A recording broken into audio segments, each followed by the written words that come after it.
Welcome to Anxiety Slayer. I'm Shann, and I'm so glad that you are here with us again this week. With over 6 million downloads and hundreds of podcasts, Anxiety Slayer is a podcast for anyone suffering with PTSD, panic attacks, stress, and anxiety. Today, I have the honor of introducing you to Dr. Dain Heer. He's a popular speaker, author, an inviter to greatness and consciousness. Originally raised in the ghettos of Los Angeles and trained as a chiropractor, Dr. Heer is also the co-founder of a diverse range of businesses around the world. He draws upon his background and unique perspective to facilitate positive change in the world and empower people from every culture, country, age, and social strata to create the money, relationships, and life they truly desire. I can tell you I've been following Dr. Dain now for, I think, 7 or 8 years. So when his publicist reached out to me to set up this interview, I was super stoked. One thing you might not know about Dr. Dain is that 17 years ago, he felt so hopeless and depressed that he set a date to take his own life. And at that time, I think he gave himself 6 months. Was it 6 months, Dain? Yes, it 6 was. months where he asked the universe, all right, this is the timeline. Anyway, at that time, he had 2 chiropractic practices. He had money, he had a wonderful girlfriend, everything he thought would constitute a perfect life. But inside, he was dying. Thankfully, he made it through his dark night of the soul and is thriving today. He travels all around the world, sharing his personal experiences with abuse, depression, and near suicide to assure others that they have everything to live for and to bring hope to others who are battling unworthiness. Welcome, Dr. Dain. Shann, thanks so much for having me. I'm excited. I am excited to have you here as well. I was like trying not to, fangirl because I'm like, yes, I love your work. Fangirl, go for it. Fangirl. Okay, So let's start our conversation today about excess consciousness. I think that's where it needs to begin. And that's where I started with you years ago, learning about the clearing statements and the things that I could do to support myself. And I really think it's a place to start with our listeners who are suffering so much with anxiety and help them find some relief. Yes. Well, access, we call it access for short. Because saying access consciousness all the time gets a little taxing on the vocal cords, but it's a set of tools, techniques, information, and ways of changing the things in your life you want to change really effectively and really quickly. And you also have a clearing statement that is involved with that I'd love for you to share a little bit about, because that is the crazy clearing statement is really how I found you first. I'm like, what? And as I told you before the interview, I've been pocking for years now, thanks to you. Oh, that's awesome. And I love to hear that, because I would like these tools to be in everybody's hands. Whether they ever come to a class or not is not the point for me. It's do they have the tools they need to change the things? And so the clearing statement, it sounds like gobbledygook, and I have a video on my website explaining it, but it's right and wrong, good and bad, pock and pod, all 9, shorts, boys, and beyonds. And you hear that and you're like, okay, did some 6-year-old create this? And well, sort of. I'm like a 6-year-old in an adult body at this point, but what it does, the pod and pock that you mentioned, or the pock and pod, you can say it either way, it doesn't matter. Consciousness, is very forgiving. Also has a mean sense of humor, by the way. But the pock stands for going back to the point of creation, of wherever you created a limited point of view and asking it to dissolve. It's something for me, I've done so much personal growth work and metaphysical and psychological and self-help before access. And I still, like you pointed out, I was dying inside. And this clearing statement, what it does is it allows you to change the things in the moment that aren't working just by asking to change it. Because what happens is we have all kinds of limited points of view that we've developed growing up and living our lives, and all kinds of limited points of view we buy from the people around us about how reality has to be. And what I see is so many people who are living with anxiety, stress, depression, it's like they're trying to live a life that has very little to do with them. They're trying to get it right. and they have all kinds of points of view about how they're wrong and how they're not perfect enough. And this clearing statement, coupled with a question, starts to unlock and change that. And so it could be something as simple as, okay, all the judgments that I bought about me from my mom, my dad, my teachers, I now destroy and uncreate those, meaning I'll now let those go. And then you run the clearing statement, which actually does the undoing of that. And you go, okay, all of these judgments that I bought from mom, dad, teachers, etc., I now let them go, right and wrong, good and bad, pod and pock, all nine, shorts, boys, and beyonds. And it starts to create those dissolving. And you make it a tiny, paper thin sliver on some things, and then you run it again and again and again and again. And after 3 or 4 or 5 times on a particular thing, you go, wait a minute, I feel lighter. And this is really what the target of all of access is about, because what's true for you always makes you lighter. A lie for you always makes you heavier. And so many of us are so heavy because we've taken a lot of things that aren't true for us and we're trying to make them true. Oh, that's so true. Never believe what you think, right? So true. Please do not believe what you think, you know? So let's apply this to something that we hear about a lot. We have a lot of our listeners struggle with health anxiety.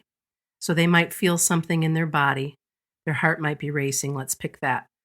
And they immediately take that heart racing or that, change in heart rate, and they think something is terribly wrong. And then they take that Yes. to the point of having a heart attack. And then they take that to perhaps even the emergency room when that's not what's happening at all. It's Yes. the anxiety that's coming up. Yes. Well, this is an interesting thing because one of the other conversations we need to have even before going there is it actually yours? Yes.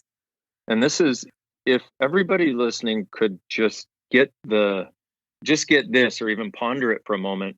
One of the things we found with people who have anxiety, stress, and especially, like you said, health anxiety, and where they feel like they've got, people, the medical establishment would call them hypochondriacs. I call them hyper aware people. And you can literally be aware of what somebody else's body has going on, but because the way you get the information, see, your body is actually a unit of awareness. That's its job. Your body is designed to give you information about the world. So what happens is your body will say, hey, somebody that knows you or somebody that's thinking about you is stressed, or they're having their heart racing, or they're having a heart attack, or they're going to. And we go, oh my God, my heart hurts. And what I ask people is, have you ever been in a relationship? And everybody, of course, goes, yes. And I'm like, did you ever know when your partner was angry or upset with you before you even talked to them? In fact, have you ever been in that case where you could perceive the energy of something going weird or wonky with them, and you text them or you call them and you're like, hey, is everything okay? Have you had that experience? Absolutely. Yeah. And we all have. And what that is that's our awareness of the energy. Because for me, energy is really practical. It's not an airy fairy construct. It's just most people have never described it to us in a way that we can actually use it to enrich our lives. And so that's an awareness of an energy you're aware of. And so you call your partner, you talk to them, whatever, and as soon as that upset enters their world, for most of us, especially with somebody we're really close to, but we do this with people in our lives, not just emotionally like that, not just about an upset, although that's a huge one. That is, if in letting that go, we have tools for letting that go, but also physically. And so you'll have this thing where your heart races. The first thing I would do is go, who does that belong to? Mm. And if it lightens up at all, if you get even a little bit more breath, a little bit more space, it's giving you the indication that you're aware of something. And I say to people, what's the difference between I'm having a heart attack and I'm perceiving someone having a heart attack? And they go, well, huge difference. I mean, if you have it, there you go, this is going on. And if you perceive it, it's something you're aware of outside of you. Well, what we found in Access is somewhere between 90 and 99% of your thoughts, feelings, and your emotions. And that monkey mind that keeps running and running is because we're so aware of other people outside of us. And somewhere between 50 and 100% of the conditions in our bodies are things we're actually aware of with other people. That is huge. it is so beyond, it is so huge that when I tell people, it's like I was watching a late night show, and Eddie Izzard, a comedian I really like, he was on there, and he had run something like 20 marathons in 25 days. And he said, I tell people I've run 20 marathons in 25 days, and they look at me, and I might as well just said to them, I just ate a car, for their level of ability to receive it. It's the same thing with this. Hi, this is what we found is going on. And the interesting thing for me is, it's one thing to have the awareness that this is a possibility. It's another thing to use that awareness and have tools to change it. And that's where Right. access consciousness comes in. Oh, that's fantastic. You just made me think about it. Last summer, my daughter had to have a surgery that was really shocking to us. She's, very young and had to have her gallbladder removed. She was having attacks like nothing I've ever seen before, nothing that I wanted her to feel, of course. And as her mother, I was mirroring the pain. Right. And I knew that's what was happening. I'm grateful that I knew that was happening. It was happening. Yeah. And I really had to kind of talk myself off of my own ledge, because I knew how stressed I was and how concerned I was for her and what needed to happen. And we were doing all of the stuff to keep her from having to have surgery and changing so many things, and it was working beautifully. And anyway, I remember thinking, wow, this is so wild that this person that I love so much, that this example is happening to me right now, that I'm feeling truly in the same spot in my body. Right. Not to the level of pain, not to, to the degree that she had it, of course, but it just speaks so truly to what you just said. And of course, then once that was cleared, both of us feel a lot better. Right. But wild. Well, and it is, because it doesn't match what we think is reality. But if I've learned anything in the last 19 years of doing access consciousness, reality is our point of view creates our reality. Reality does not create our point of view. And so when it doesn't match a point of view that you think is what reality is, we almost can't receive it. Like you said, it's so wild. And yet this is something I work with on a daily basis with people. Mm-hmm. And I have people coming to me with things that have, been declared impossible to solve, impossible to change.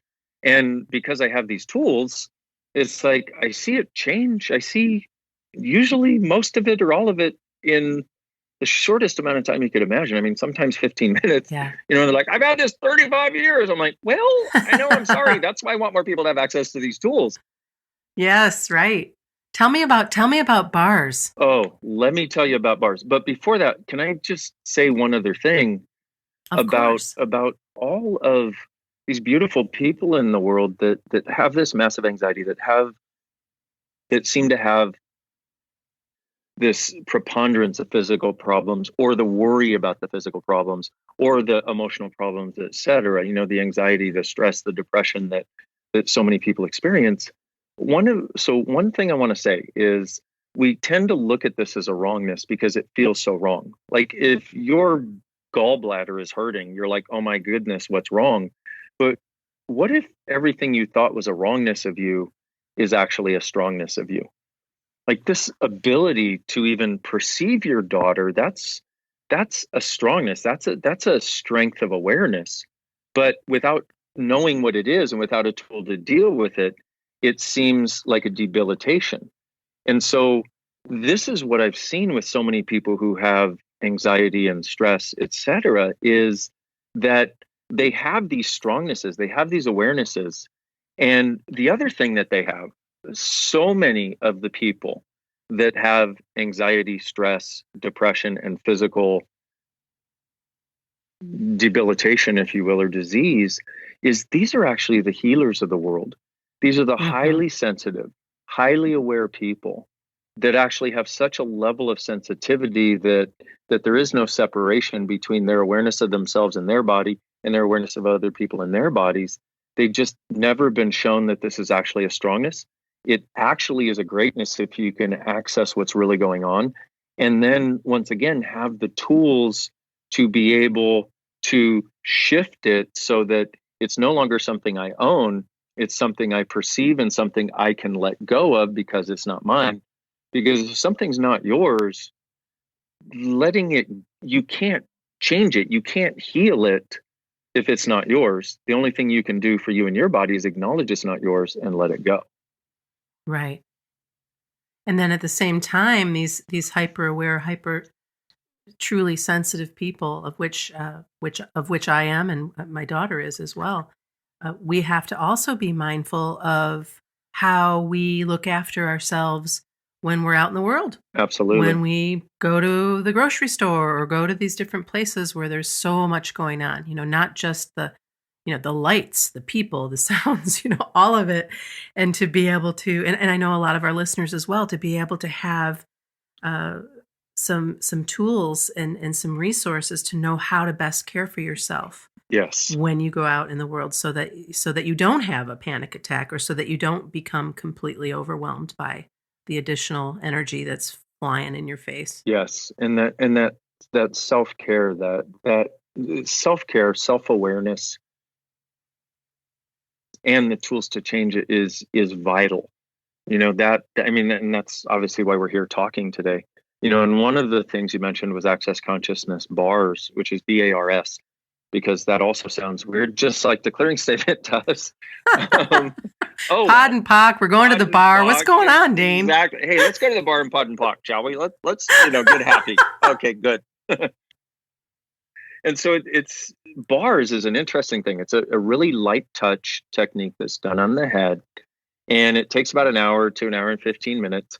And we've done studies about what they do because we've seen the effects of it for 30 years now. It was Gary Douglas, the founder of Access Consciousness. I've been co-creating it with him for about the last 19 to 20 years.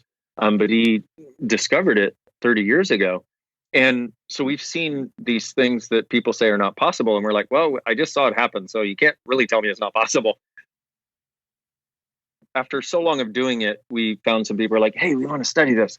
And we found one of the things we found is that it changes brainwave patterns to that more relaxed sense of space and gratitude, and also connection with everything around you without judgment. But also, we did a study about anxiety, stress, and depression, and found with one session of bars, it goes down 85% for 85% of the people that do it. It is unlike anything anyone has ever seen. In fact, the reason the first study got done was because we had a neuroscientist we were presenting at a conference, and there was a neuroscientist there, and somebody knew him and said, hey, why don't you hook up your little electrodes to people's brains while they're getting bars? And he's like, I have no interest. And finally, one of his assistants said, I've heard about this. Let's check it out. So he did a study of two people it was not me and Gary, the creative guys of Access. It was two people who learned the technique, because we have over 10,000 facilitators that teach these classes around the world. It was two people who'd come and learned.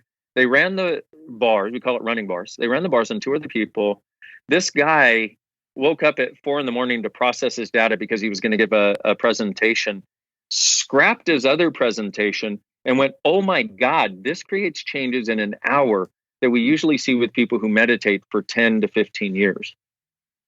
Yeah, that's right. Smokes. That's what it does.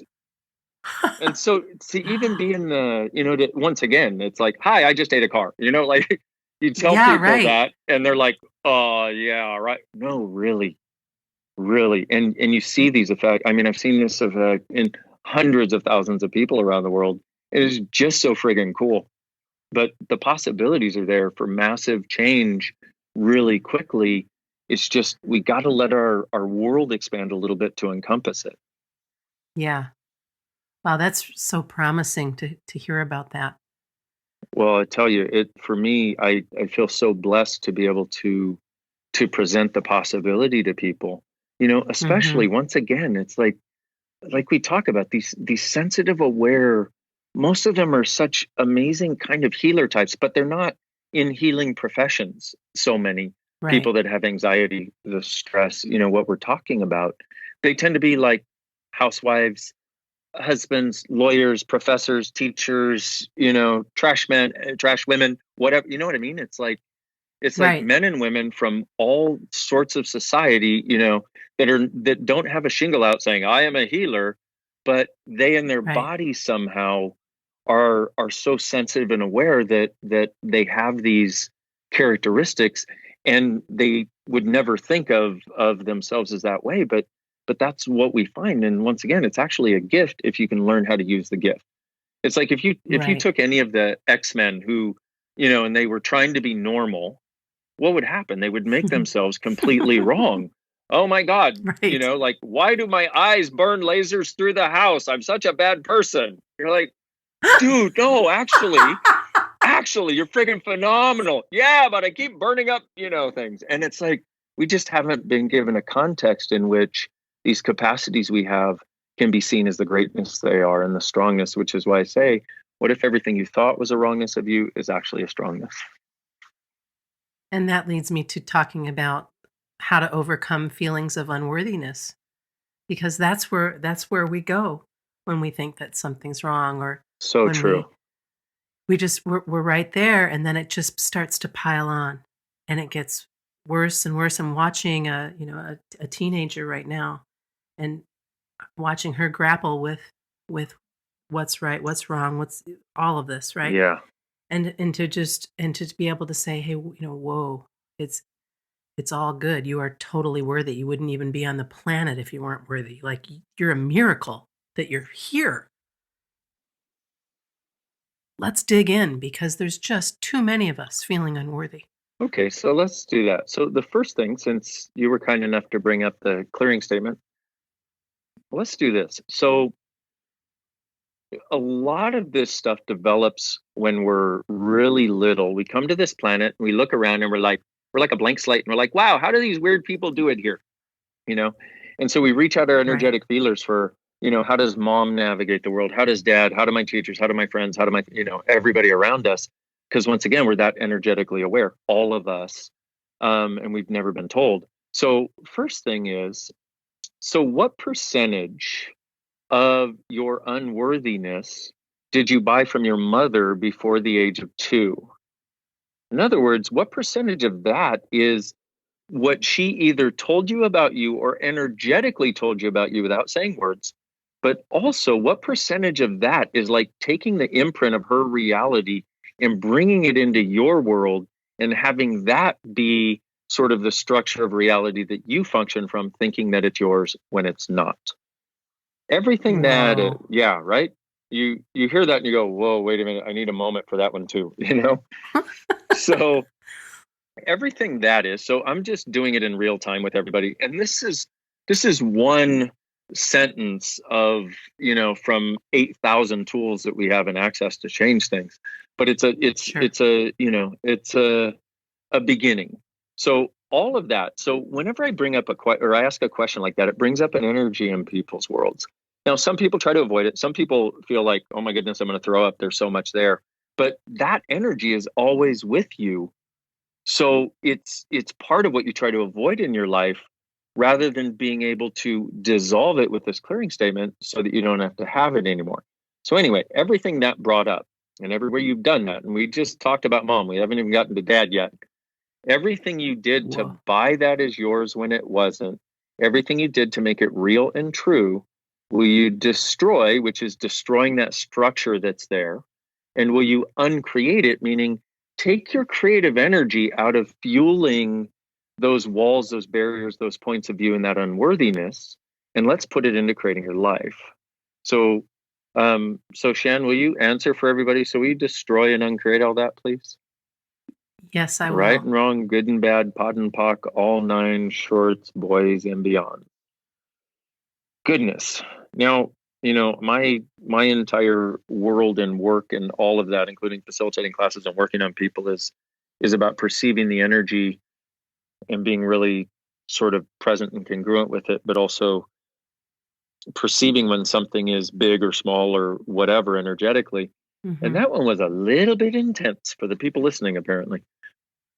Yeah, I can tell you, it brought up a lot for me as well as our listeners. And it's so bizarre because you went back to the age and you asked the question, and I skipped right over mom, went to dad, because that's when my parents were realizing that getting married after 3 months and having a baby immediately, and Right. like boom, they were done, right? Right. So so when you said that, I'm like, oh, Yeah.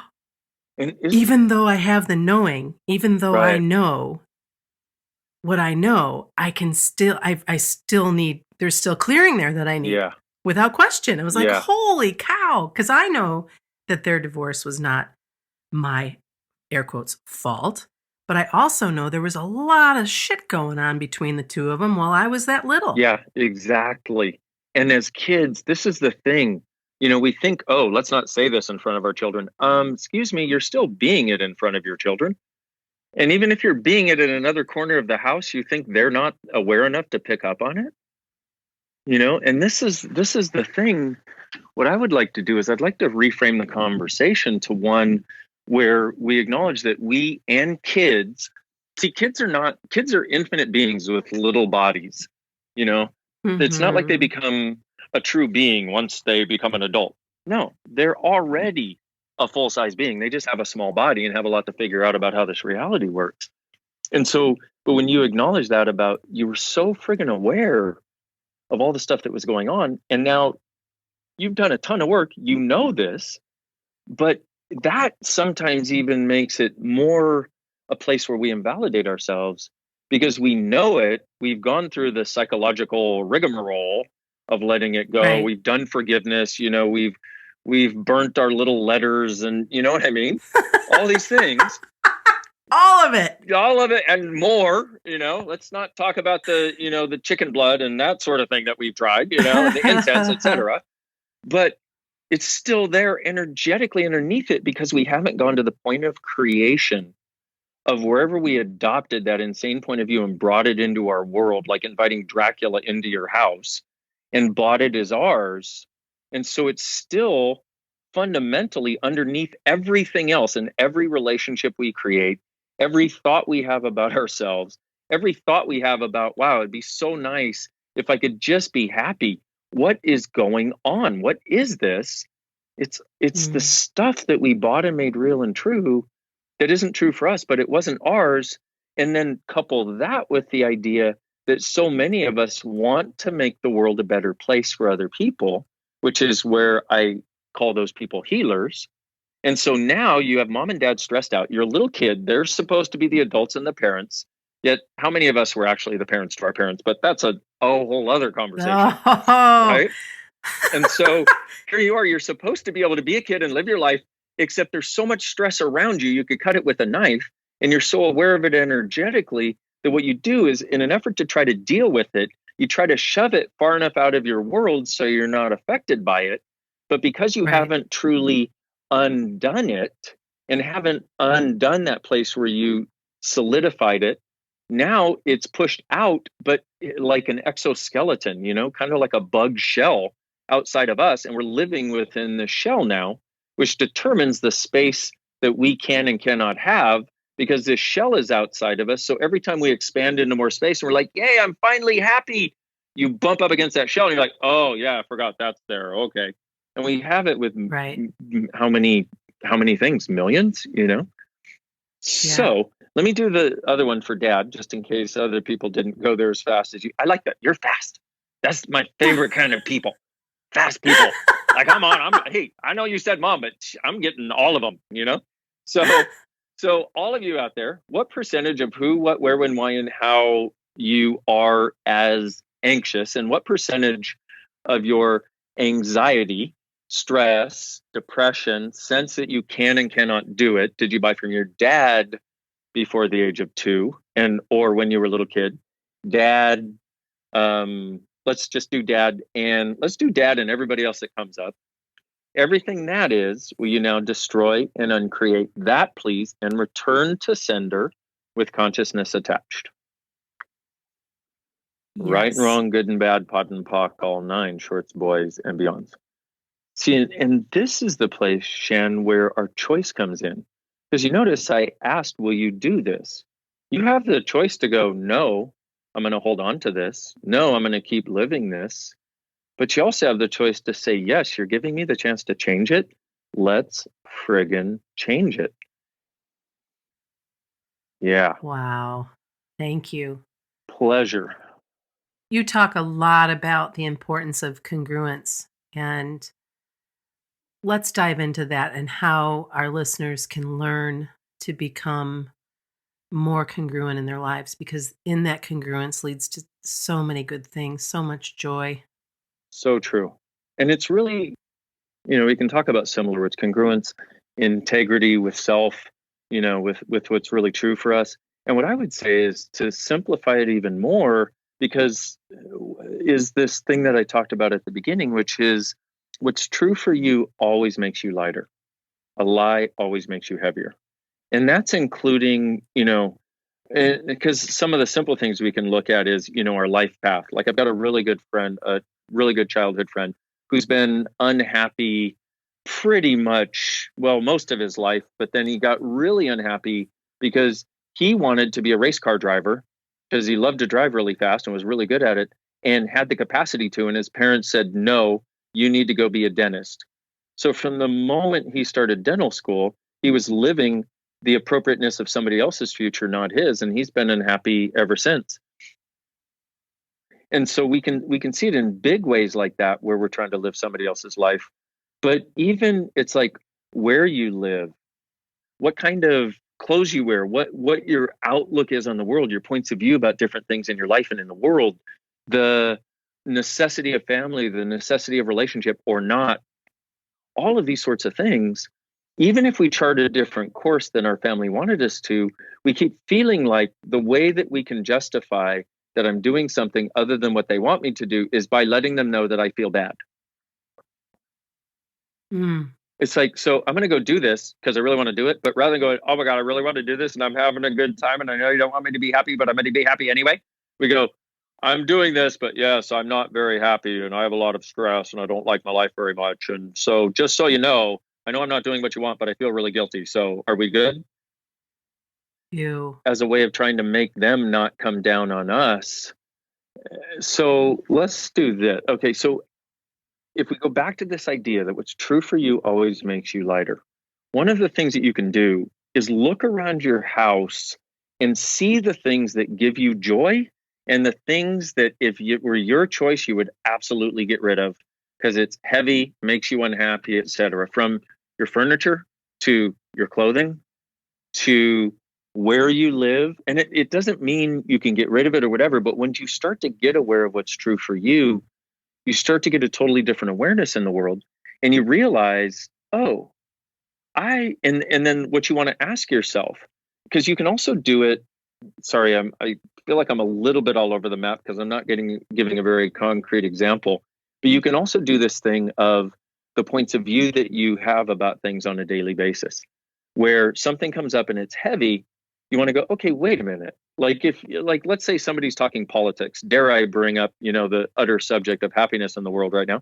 But let's say Right. somebody's talking politics and you all of a sudden align and agree, but it doesn't make you light. It doesn't make you smile. It kind of makes you heavy and twisted.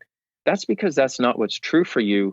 That's something you think you need to say to this person because they expect it of you, or something you bought that you think you need to say, or a way that you need to be appropriate. Right. It's happening all over the place right Yeah. now. It's in families and in friendships in order to preserve, I better not tell them how I really Yes. feel. Or is that really how I feel? Are those my thoughts? Whose Yes. thoughts are those? What a mess. Well, it really is. So let me give you the other tool which we brought up earlier, and we also have an app for this. Okay, and the tool is, who does this belong to? If for every thought, feeling, emotion, judgment, heaviness, crankiness, yuckiness, or even the good stuff too, if you want, you ask, who does this belong to? If it lightens up at all, it's not yours. Okay. Now, if you were to do that, I mean, think about how many thoughts, feelings, and emotions and judgments and points of view you have about you and everybody else on a daily basis. If you'll do this for 3 days, you ask it to everything that goes through your head for 3 days, and for all the things that lighten up when you ask it, like let's say, you know, somebody says something to you and you get heavy and you go, wait a minute, okay, who does that belong to? And it lightens up. It's you're aware of their heaviness, or you're aware of the Hmm. heaviness that what was said created. And even that doesn't have to be yours. So you go, who does that belong to? If it lightens up, it's not yours. Just return it to sender. And you may not know who the sender is. We keep trying to figure out, who does this belong to? Oh my goodness, it's mom, is it dad? It doesn't matter. If it's not yours, return it to whoever it belongs to. And because you Yeah. can't do anything about it if it's not yours, if you'll do this for 3 days, at the end of 3 days, you'll walk around like you're in a walking, talking meditation. It was, and it's awesome. And it was one of the things. See, 19 years ago, when I was at that place where I was going to kill myself, I saw an ad for Access Consciousness. I went and I had my bars run, thinking nothing was going to change and thinking I'd get to leave the planet. It quite literally, the Access Consciousness bars and that one session that lasted an hour and 15 minutes, quite literally saved my life. And I got up and I'm like, wow, I went into this thing depressed, unhappy, and suicidal. I came out grateful to be alive, looking up at the sky, going, has it always been this beautiful here? If it can be this way, I'm in, which is why I do what I do. Yeah. But then Sure. what happened is that lightness lasted for several days, but then there was this point at which it felt like the universe wanted to cave in on my head again. But the lady that had run my bar, she gave me this tool. She said, hey, when things feel like they're getting heavy, it's like you want to use this tool. And if you really want to get clear, ask it for every thought, feeling, and emotion, judgment, heaviness, that anything, or physical sensation that comes up for the next 3 days. If you'll do that for 3 days straight, you'll walk around like you're in a walking, talking meditation. So when it felt like the universe wanted to cave in on my head, I would go, oh, who does that belong to? Or when I had negative thoughts about myself or somebody else or negative anything, who does that belong to? Who Right. does that belong? And for some part of those 3 days, I went, who's that belong to? Who's that belong to? Who's that belong to? Who's that belong? I mean, because there were so many things coming in. Sure. Sure. But at the end of it, it was like I was lighter than I'd ever been. And then what happens, if you'll do this for 3 days, what happens is rather than all this stuff feeling like it just kind of overwhelms you and you feel buried by it after a while, because what happens is when you're feeling light and happy, you're like, yay, I finally found it. I'll stay here forever, except, Whee! yay, except we know that's not exactly how it works. What I noticed is, I have this light space and then it feels like this like little salvo, this little, I don't know, pebble of poo comes in and lands on my head. And I'm like, okay, I could handle one pebble. And then a few minutes later, there's another one and then another one. And then after about 6 or 7 or 8 or 9 or 10, you feel buried and it's no longer pebbles. They feel Right. like boulders. Well, what happens with this is if you'll do this for 3 days, now you'll notice each thing as it comes in, it slows down the monkey mind treadmill. And now, because you're Yeah. not buried in all this stuff that you've been picking up since you were born, and now you've let that go. So now when something comes in, you can tell that it's not yours before it enters your head as your thought or enters your body as your body sensation. And you go, who does that belong to? And you could theoretically live in a perpetual space of lightness. But that would Hmm. be bad. And then you'd be too weird. And then people would wonder why you're so happy. And then, yeah, don't do it. Don't do it. You can't do it. Don't do it. Oh my goodness. Thank you so much. So I just have one more question for you today before I turn you loose, and it's about perfection. I am a recovering perfectionist. I say that often. Me too. And and it's something that, striving for excellence I can do. But this perfection piece was really, really had me by the ankles for a long time. And I watch it with my daughter again. I see her claiming her perfectionism and then try to help her kind of relook at that, revise that, think about that again.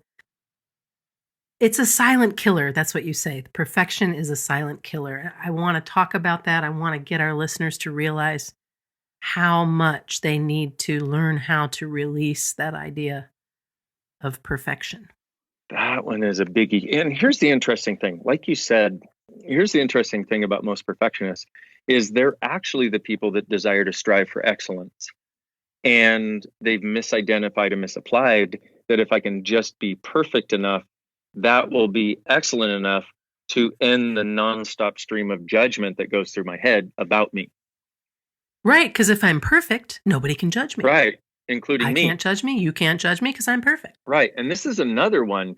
You know how you have the awareness of, oh my goodness, there was so much to clear on that, so much energy underneath that thing that we cleared before. This is the same thing, because logically you can know, no, I'm a good person, I'm not bad. No, I can do things well, But this is not about logic. This is about our insane mind. Okay. And what I found is our insane mind is where all the answers to our limitations live that we can unlock. So here's the thing about perfection is perfection and the need for perfectionism is always based on a lie. And perfection, the idea of perfection is basically the highest level of judgment of self that one can do. And the highest standard one can, it's actually the highest impossible standard one can hold themselves to. So let's put it this way. We're never gonna be perfect, but if we stop judging ourselves, we can truly be great. Yes. So all of you out there who think that being perfect is the way to end the judgment of self, rather than recognizing that ending the judgment is the way to go beyond anything perfection could give you. And wherever you bought that from a long line of perfectionists, or even worse, the people who had very little going on that judged you as though you weren't enough, even though they weren't anywhere close to you, will you destroy and uncreate all that, please? Yes. And return it to sender with consciousness attached.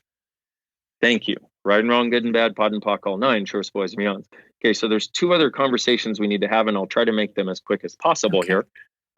One of which goes back to that idea of who does this belong to, meaning 98% of your thoughts, your feelings, your emotions, your judgments aren't yours. So if you're one of these sensitive people, like the people listening to this podcast, how much are you aware of everybody else's judgment of themselves and thinking it's yours? Shann, have you ever gone on a date? Yes. Okay. Have you ever gone on a date where you were getting ready and you started looking in the mirror and you started going through your closet and nothing looked good enough? Oh my God. Yes. Okay. Let me tell you. And then have you ever had the other experience where maybe you were going on a date with somebody that you wouldn't have even thought of dating before? They were just kind of a different person. And you go through and you're like, oh, this outfit looks beautiful. I'm going to put that one on. Yes. Okay. Let me tell you the difference there.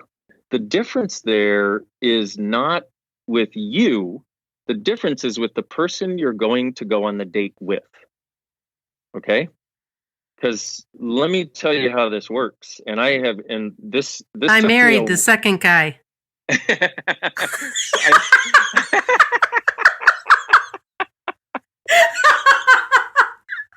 I'm going to say good choice. Okay? Yes. But look, it's because the first guy was a judgmental asshole. Right. And the thing is, when you're about to be in the presence of a judgmental asshole, you start judging you, thinking you're not good enough. That's how aware you are. And you're also aware of the future, like the person you're going to be interacting with. That's so fascinating. Isn't that interesting? If we extrapolate that, okay, and the reason I use that example is because a lot of people have both of those, and they always just thought they never really thought about it. They just thought, of course, I judge myself on what I wear, and sometimes I feel so lovely that I don't. But you feel lovely when you're going to be around somebody who's not judging you and who doesn't have a standard of perfection that they require you to be in order to be with them. Now, I brought up this conversation, and now here's what we do with the clearing statement. I brought up all that energy. Now, what do we do? Everywhere you have been around somebody who had a standard, especially a standard of perfection or near perfection that they required of you in order to be with them or in order to have value in their world, who, even if you got perfect enough, still did not value you because it is based on the lie that judgment creates and judgment is right and judgment is necessary, which is not a function of our being. It's a function of our insane creation of reality. Everything that is, and everywhere your standards of perfection are actually the standards other people had of you to be with you or to value you, even though they still never valued you. And you figured if I can just become more perfect, then they'll value me. And it still never worked. So now all you have is the wrongness of you, and you're not perfect enough, and you don't know why, and you don't know where it came from, and you don't know how. You destroy and uncreate all that, please. Yes. Right, wrong, good and bad, pod and pock, all nine shorts, boys and beyonds. Yeah. So you see, this is a bit of a windy road with a lot of little offshoots into, rest areas and such. There's so many pieces to this, which is why people say to me, well, give me a solution for my perfection. I'm like, well, how long do you have? Because there's a lot of pieces that play into this. And even though, and the thing is, access consciousness tools work faster than anything I have seen. And I have done a lot. I had done a lot of stuff before access, and I've tried stuff after access. But you still have to do the work. It's not just pock and pod once and then you're free. No, when it comes up, you pock and pod it, but at least you have the tool. Or it's not just who does this belong to once and then you're free. You do it for 3 days and then you're freer, but stuff is still going to come into your awareness because you're still aware. So it works really fast if you'll do the work, and the results, the rewards for it are phenomenal. And one last really quick conversation I'd like to have with people is, one of the things we found is that we'll just call them two different species for ease. We found that there appear to be two different primary ways that people function in the world. You have the cow people that are happy to, live in a pasture and eat grass and chew their cud and wait to go to slaughter and do everything everybody else does and walk in a straight line and blah, blah. And then you have the horse people that are like, oh my goodness, I don't fit in this box at all. I don't want to be in this stall. I want to run around. Ooh, let me run over that. Let me jump over that. Oh my goodness, can we have sex now? Can we eat? Can we have a good time? And they're the ones who don't fit in the box. And so the cow people, we have loosely termed humans. And then the horse people, the ones that don't fit in the box, are the humanoids. Now, here's a couple other characteristics of the cow people. The humans judge everybody else. They don't ever think they're wrong. They always know they're right and somebody else is wrong. And they're willing to do things the way everybody else does them until they die. And they look at you and they're like, why do you do all this weird shit? Why do you do all that self-help stuff? Why are you taking them supplements? Why do you do this? Why do you do that weird stuff? Can't you just be happy with a beer watching football? Hello. And so that's a human point of view. And on the other side, we have the humanoids. we have the humanoids that are these horse people that never fit in, that are always in judgment of themselves, thinking they're judging other people. But if you look at it, you actually don't. You don't actually judge other people. The person you judge continuously is you. And you are the one who is looking for something different, who know there has to be some other possibility in this world. Because if not, why the hell are we here? Just to live this reality the way it is? Are you kidding me? Why am I here? That's a humanoid point of view. And so the humanoids are the ones throughout history that have created the great changes in art, literature, music, technology, all of this sort of stuff.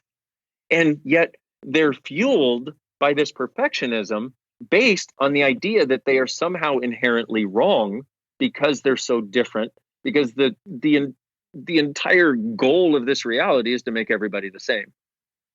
So once again, what if what you thought was your greatest wrongness, which is your difference, which is you're looking at the world, you cannot see anything linearly, which is your ADHD, which is your OCD, which is your autistic nonlinear capacities. What if that's actually the strongness of you, that if you would embrace that, would allow you to come out of the wrongness of you, because you realize you're not wrong, you're just different. Here. So everything that brought up for everybody, and everywhere you're kind of like, whoa, you all had that conversation. Now my head is spinning. Good. That's the way it ought to be. Okay. Because when your head is spinning, you can't think straight. Thank God. Because when you don't think straight, then you can't judge you or anybody else. And you function from a non-linear reality, which is opening up more and more and more. The more people on the planet are choosing to have something more conscious and aware. Consciousness is not linear. And the one place where we will never create a difficulty in our life is if we function from the consciousness we actually have. And everything we've been doing in this reality is to try to be as unconscious as we can so we can be normal, average, real, and the same as everybody else, which is one of the major creators of stress and anxiety. Because when you do not fit and when you are not normal and you use a huge amount of energy to prove that you are normal, there's an inherent lie there in your world that you keep trying to use to invalidate your very being. Everything Nat brought up, and all of you who've been invalidating your being because you don't fit. You destroy and uncreate it all, please. Right, wrong, good and bad, pod and pock, all nine shorts, boys and beyond. Thank you so much. I'm so grateful for our conversation today, and I know that our listeners are going to be really blown away by what we've shared. And thank you, Dr. Dain. It's just, you are doing such great work in the world. I'm really glad you were born, and I'm glad that you decided to stick around. Thank you so much, Shann. And I'm so grateful for this conversation and where you allowed it to go. Just really wonderful. And I'm going to predict this, okay? I'm going to predict that some of your listeners are going to so love this and some of them are going to hate it. And you know what? Either one is okay. That was Dr. Dain Heer. Learn more about his offerings at drdainheer.com and make sure you check out Taste of Being with Dr. Dain that's coming up in mid-November. You'll find everything you need at his website, drdainheer.com.